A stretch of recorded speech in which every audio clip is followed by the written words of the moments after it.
Keonjhar जिलार life line कहूथिबा 20 number जातीय राजपथ एवं मरण जनता पलटि।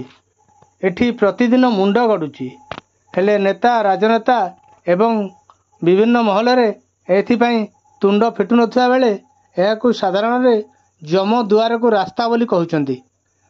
विभिन्न दिन एथिरे अघटन घटुथिबा बेले आज आनंदपुर उपखंड शालपड़ा वोमेन्स कॉलेज 2 जन छात्री अजणा गाड़ी धक्कार मृत्युवरण कर देखा मिलूँ।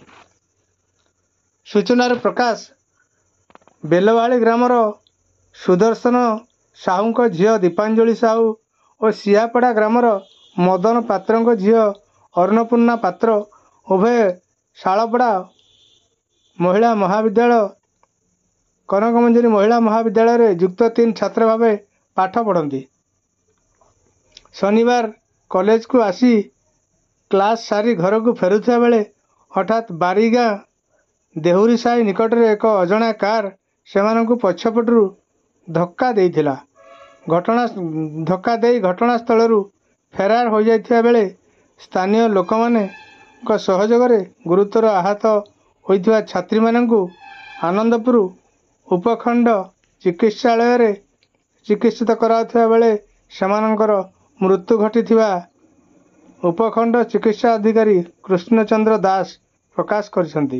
अन्य पक्षरे दुर्घटना घटाइथिबा गाड़ी कौनसी पत्ता मिल नथिबा बेले पुलिस शव को जबत करी व्यवच्छेद करी परिवार को हस्तांतर करछि।